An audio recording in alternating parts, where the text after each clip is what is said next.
মা মা মা মা বলে যদি ডাকা যায়, ওই মায়ের মা বলা স্বাদ আর মিটবে না। মিটবে বাপ? ওই বাচ্চাটা কলিজার ভিতর দিয়ে যখন দোয়া আসবে, আল্লাহ পাক আমার আব্বা আম্মাকে আপনি ইহসান করেন, রব্বির হামহুমা কামা রব্বায়ানি সগীরা। ওই বাচ্চাটা যখন বাবা-মায়ের জন্য জানাজার সম্মুখে শরীক হয়ে যাবে, দাঁড়িয়ে যাবে, আল্লাহ দরবারে যখন সে ফরিয়াদ করবে, আল্লাহ পাক ওই বাচ্চা দোয়াটা কবুল না করে থাকতে পারেন না। বলেন না সুবহানাল্লাহ। বাপ মায়ের দোয়া। এবারে ওই সময় কি হয়, ওই বাচ্চাটা যদি গুনাহগার হয়ে যায়, ওই বাচ্চাটা বাপ মায়ের জন্য দোয়া করবে। দোয়া করার পরে কবরে যখন দিয়ে আবার যখন কবরস্থান জিয়ারত করবে, ওই বাচ্চাটার ওই মাতা পিতা যখন কবরে চলে যাবে, কবর থেকে আল্লাহ রাব্বুল আলামিন দরবারে ফরিয়াদ করবে, আল্লাহ পাক আমার বাচ্চা আমাদের জন্য দোয়া করে, ওই বাচ্চা সবরেসানির জন্য আল্লাহ পাক আমাদের কবরটা আপনি প্রশস্ত করে দিয়েছেন। আল্লাহ পাক আমরাও কবর থেকে দোয়া করে দুনিয়ার জিন্দেগিতে ওই বাচ্চাটাকে আল্লাহ আপনি ভালো রেখে দেন। আল্লাহ পাক ওই মুর্দাদের দোয়া, ওই বাপ মায়ের দোয়া আল্লাহ কবুল করে দুনিয়ার জিন্দেগির এই বাচ্চার জন্য শান্তিময় করে দেন। বলেন সুবহানাল্লাহ। আর ইমাম সাহেব যদি এটা করে হবে বাপ? হবে বলে মনে হয়? এই জন্য বলতে চাই, আপনার সন্তানদেরকে, আমার সন্তানদেরকে আমরা মাদ্রাসায় অন্তত দেই বাবা। বলতে পারবেন যে মাদ্রাসায় পড়ে যে সমস্ত আলিম ওলামা হয়েছিল না খেয়ে মারা গেছে? আচ্ছা, এই করোনা হয়ে গেল না কিছুদিন পূর্বে, আপনাদের এরকম জানা আছে? আমার তো জানা নেই যে একজন মাওলানা সাহেব করোনা হয়ে মারা গেছে। যে এইডস নামক একটা রোগ আছে, এইডস নামক একটা রোগ আছে, যে ব্যভিচারিণী পুরুষ বা ব্যভিচারিণী নারী, এদেরকে আল্লাহ পাক এইরকম একটা গজব দেয়। আচ্ছা, বলতে পারবেন একজন মাওলানা সাহেব একজন এইডস হয়ে মারা গেছে এরকম গজবে? নজির আছে আপনাদের? আমার সোনার মানিকেরা, আল্লাহ পাক এদেরকে হেফাজত করেছেন। আল্লাহ কোরআনে বলেছেন, ইন্নামা ইয়াখশাল্লাহু মিন ইবাদিহিল উলামা। পৃথিবীর জমিনে আমি আল্লাহ পাক মানব জাতিকে সৃষ্টি করেছি, তার ভিতরে সবচেয়ে বেশি বেশি পরিমাণে এই আলেম বান্দার আমাকে বেশি ভয় করে। বলেন না সুবহানাল্লাহ। আর রাসূলুল্লাহ সাল্লাল্লাহু আলাইহি সার্টিফিকেট দিয়েছেন, আল উলামা ওয়ারাসাতুল আম্বিয়া। নবীদের জমি জায়গা অর্থ অট্টালিকার সম্পদের ভাগীদার এরা নয়, ওয়ারিস নয়। এরা হচ্ছে রাসূলুল্লাহ যে দ্বীন রেখে গেছেন দুনিয়ার বুকে, এই দ্বীনের মেহনত করবে, দ্বীনের প্রচার প্রসার করবে। আল্লাহ পাক এই দ্বীনের দায়ী করে দিয়েছেন। বলেন না সুবহানাল্লাহ। আল্লাহ পাক কোরআন পাকের মধ্যে বলেছেন, তা'মুরুনা বিল মা'রুফ ওয়া তানহাউনা আনিল মুনকার। যে সৎ কাজে আদেশ দেবে, অসৎ কাজে নিষেধ করবে, এটা হচ্ছে আলেমদের দায়িত্ব। আজকে দেখেন মাদ্রাসায় যে বাচ্চাটা তৈরি হচ্ছে, সেই বাচ্চাটা জেনারেল লাইনেও তৈরি হচ্ছে। আপনি একটা মাদ্রাসার পড়া ছেলের কাছে আপনি ইংরেজি শুনতে চান, আলহামদুলিল্লাহ গড়গড় করে বলে দেবে। বাংলা শুনতে চান, বলে দেবে। উর্দু, ফার্সি, কি চাই আপনার? আলহামদুলিল্লাহ এই বাচ্চাটার ভিতরে আল্লাহ নিয়ামত দিয়েছে। কারণ কোরআন সব ভাষার এক ভাষা কোনটা? কোরআন। সব জ্ঞান, আরবি, বাংলা, ফার্সি, উর্দু, তেলেগু, মারাঠি, গুজরাটি, যা আছে যত ভাষা, সব ভাষার জ্ঞান আল্লাহ পাক কোরআনে দিয়েছেন, তাইনি? এই কোরআন যার ভিতরে আছে, আল্লাহ পাকের সব নিয়ামত তার ভিতরে আছে। বলেন না সুবহানাল্লাহ। আজকে একটা আলেম সমাজের বুকে তৈরি করেন। একটা আলেম যদি গ্রাম থেকে বিদায় নেয়, দুনিয়া থেকে পর্দা নেয়, সমাজে কিন্তু দেখা যাবে ক্ষতি কতটা হবে জানেন? 10,000 আম মানুষ, সাধারণ মানুষ 10,000 যদি মারা যায়, যতটা না ক্ষতি হয়, সমাজের বুকে একজন আলেমে দ্বীন, একজন দ্বীনের দায়ী যদি দুনিয়া বুকতে বিদায় নেয়, তার চেয়ে বেশি ক্ষতি হয়। কারণ এই আজকে আপনি টুপি, দাড়ি, এই লেবাস, পোশাক, জুব্বা, যা কিছু আপনি আমি পেয়েছি, এসব আলেমদের অবদান। বলেন না সুবহানাল্লাহ। আমার দিনদার ইমানদার ভাইরা, তাই বলতে চাইব, আপনারা আপনাদের সোনার মাগনিকদেরকে একটু মাদ্রাসায় দেন, দ্বীনি শিক্ষা অর্জন করুক। নিজেদের সন্তানরা যেন নিজেদের জানাজাটুকু পড়াতে পারে, নিজেদের সন্তান নিজেদের কবরের দ্বারে যেন আব্বা আম্মা যেন একটু হাত তুলে আল্লাহ পাকের দরবারে দোয়া চায়। এটা ফায়দা হবে। আর যদি বলেন না, ওই ইমাম সাহেব মাইনের জোরে নামাজ পড়াবে, আর মক্কার ইমামকে যদি আপনি তুলে আনেন আর সারা পৃথিবীর সমস্ত বুজুর্গানে দিনদের এক করে নিয়ে যদি ওর কবরের ধারে মোনাজাত করা যায়, কোনো ফায়দা হবে না বাবা।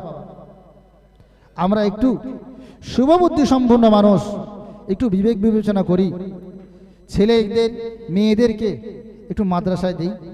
এখন বর্তমান সময়ে স্কুলে, ইউনিভার্সিটিতে, কলেজে, ভালো বড় মিশনে কি হচ্ছে?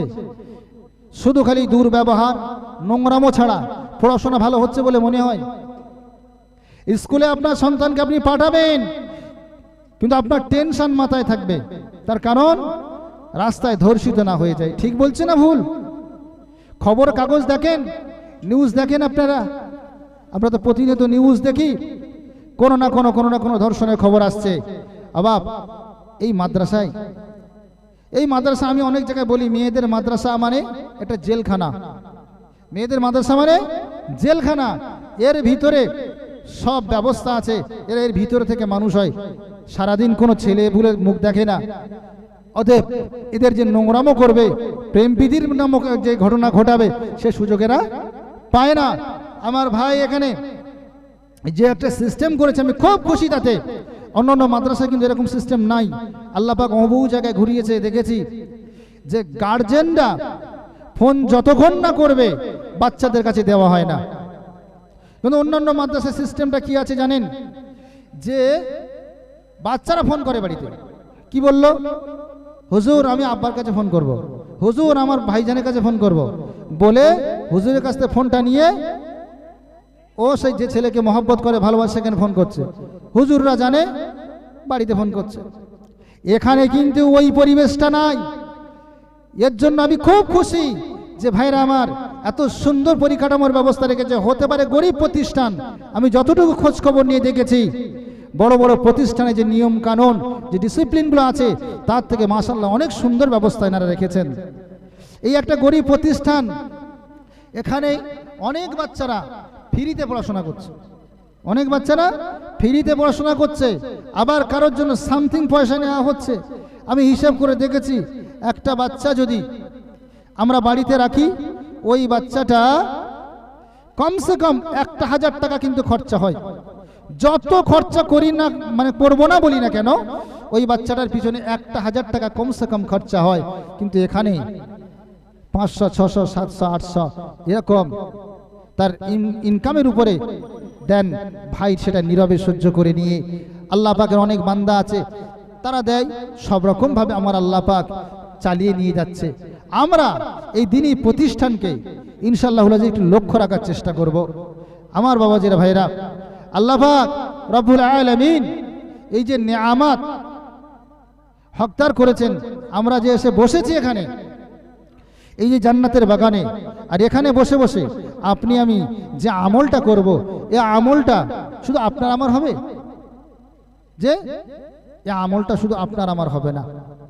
আল্লাহ নবী দু জাহানের বাদশাহ রাহমাতাল লিল আলামিন পাক জবানে বলেন, এইরকম একটা বেহেশতের বাগানে বসে আল্লাহ পাকের কোন বান্দা বান্দি যদি এক মারতবা সুবহানাল্লাহ বলে, ওই সুবহানাল্লাহ ইখলাসের সাথে যদি হয়, আল্লাহ পাক রব্বুল আলামিন আসমানে জমিনের ভিতরে যে জায়গাটা ফাঁকা রেখেছেন, ওই ফাঁকা জায়গাটা তার জন্য নেকিতে পরিপূর্ণ করে দেন। বলেন সুবহানাল্লাহ। ও বাবাজিরা, ভাইয়েরা, এখানে বসে আপনারা যে সওয়াবটা অর্জন করবেন, এই সওয়াবটা এমনই করে সাদাকায়ে জারিয়া আপনার আব্বা মা মুরব্বিরা যারা ঈমান নিয়ে কবরে হাজির হয়ে গেছে, তাদের রুহে রুহে রুহে আমার আল্লাহ পাক পৌঁছে দেন। বলেন সুবহানাল্লাহ। আবার একটু চিন্তা করি, আমরা একটু চিন্তা করি, কোথায় এসে বসেছি আমরা বুঝি না। না বোঝার ভান করে চলে যাব না, হবে না। আমার আগে মহাশয় বলছিলেন, আল্লাহ রসুল কিন্তু আপনার আমার কাছে দুটো জিনিস রেখে গেছেন। আল্লাহ রসুল বিদায় হজে দুটো জিনিস আপনার আমার জন্য উৎসর্গ করে দিয়ে গেছেন। এই দুটোর উপরে চলতে হবে। আর এই দুটোকে যদি আপনি আমি ফলো করে চলার চেষ্টা করি, আপনার আমার মাথায় টুপি, মুখে দাড়ি, পরনে সুন্নতি লেবাস, আপনার আমার থাকা লাগবে, 5 ওয়াক্ত নামাজ পড়া লাগবে, দ্বীনি প্রতিষ্ঠানগুলোকে লক্ষ্য রাখা লাগবে, যেগুলো দ্বীনের কাজ আছে সেগুলো করা লাগবে। 1 তারিখে আমরা দিনকে কেমন ভুলে গেছি দেখেন, আমরা দিনকে কোনো দাম দিই না। ছোট্ট একটা ঘটনা আগিয়ে যাচ্ছি। হযরত জিবরিল আমিন আলাইহিস সালাতু ওয়াস সালাম এসে একদিন বলছে, ইয়া রাসূলুল্লাহ হাবিবাল্লাহ, আপনি দামি না আমি দামি? যে আমার দাম বেশি না আপনার দাম বেশি? আল্লাহ নবী তো জাহান বাদশা বললেন, ভাই জিবরাইল, আমি রাসূলুল্লাহ, আমার দাম বেশি। জিবরিল আমিন আলাইহিস সালাতু ওয়াস সালাম বললেন, ইয়া রাসূলুল্লাহ, ইয়া হাবিবাল্লাহ, কেমনে আপনার দাম বেশি? আল্লাহ নবী বললেন, ভাই জিবরাইল, আল্লাহ পাক আমাকে তৈরি যদি না করতো, ও ভাই জিবরাইল, আল্লাহ পাক তোমাকে তো তৈরি করতো না। শুধু তাই নয়, তোমার সাথে আমার আল্লাহ পাকের দরবার থেকে আমার কাছে এই যে কথোপকথন, সুসংবাদ, খবর নেওয়া দেওয়ার ব্যাপারে আল্লাহ পাক তোমাকে তৈরি করেছে। অতএব তুমি আমার কাছে আসো খবর নিয়ে, তোমার থেকে আমি দামি। জোরে বলুন না সুবহানাল্লাহ।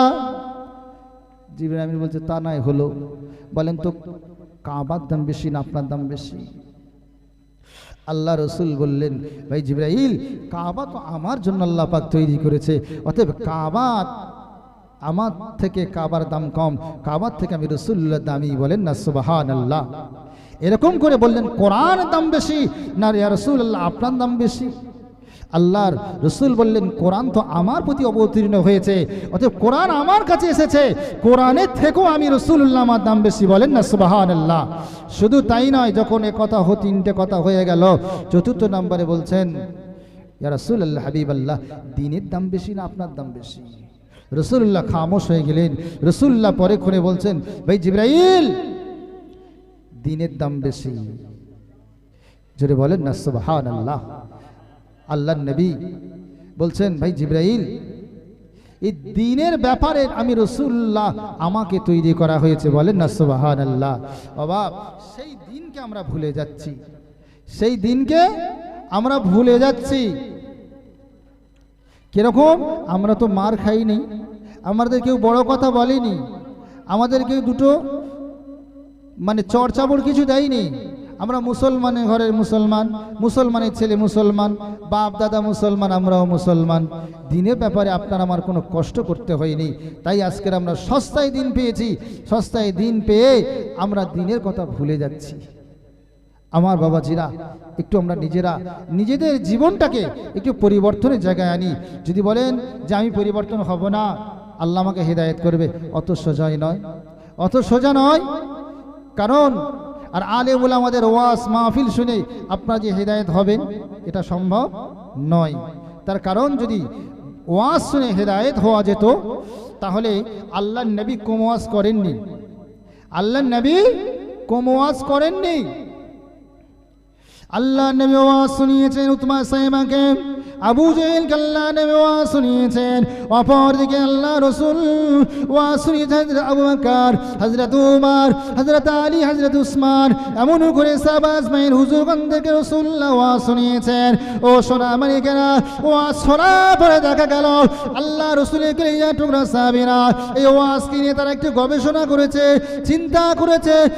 আল্লাহ নবীর কথা তারা নিয়ে ভাবনা চিন্তা করার কারণে আল্লাহ রাব্বুল আলামিনের কাছে তারা হিদায়াত চেয়েছে। আল্লাহ পাক সঙ্গে সঙ্গে তাদেরকে হিদায়াত নসিব করে দিয়েছে। অপরদিকে উতবা সাহেব, আবু জেহেলের দলবলেরা, কুফারে কুরাইশেরা, তারা রাসূলুল্লাহর কথা শুনে তারা ভাবেনি, নিজেদের বড়ত্বের কথা চিন্তা করেছে। আল্লাহ পাক তাদেরকে হিদায়াত দেয় নাই। সোনার বাবাজিরা, আল্লাহ নবী হারে এমনই করে বেদিনদের জন্য আল্লাহ দরবারে যখন দোয়া চাইতেন, এমনই করে আল্লাহ রাব্বুল আলামিন বললেন, ও নবী তুমি হিদায়াত দিতে পারো না, নবী গো তুমি হিদায়াত দিতে পারবে না, কারণ হিদায়াতের মালিক তো আমি আল্লাহ রাব্বুল আলামিন।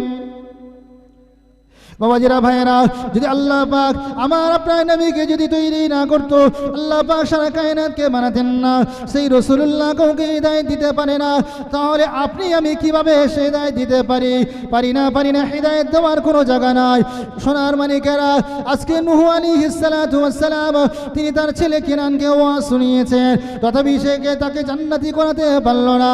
লূত আলাইহিস সালাতু ওয়াস সালামের অর্ধাঙ্গিনী বিবি ছিল, তাকেও হযরত লূত আলাইহিস সালাতু ওয়াস সালাম তাকে হিদায়াত দিয়ে তাকে জান্নাতি মেহমান বানাতে পারল না। সোনার বাবাজিরা, তাহলে এতে থেকে বোঝা যায় ওয়াজ শুনে হিদায়াত হওয়া যায় না। নবীরা পারেনি, ইন্নাকা লা তাহদি মান আহবাবতা। আমার বাবাজি, হিদায়াতের মালিককে আল্লাহ। আপনি আমি এই যে জলসায় এসে বসেছি, এই জলসা শুনেই, এই বুখারী খতমে অনুষ্ঠানে এসে আল্লাহ রসুলের কথা শুনে যদি আপনি আমি নিজেদের জীবন পরিবর্তন না করি, তাহলে আমরা কেমন হবে, আমাদের অবস্থাটা কেমন হবে?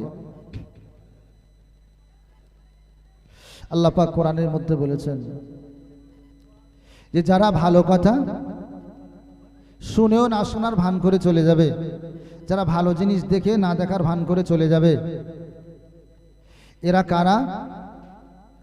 ভালো জিনিস তারা অন্তরে তারা বিশ্বাস করে কিন্তু তারা মানে না, এরা কারা? এরা হচ্ছে বালহুম আদাল।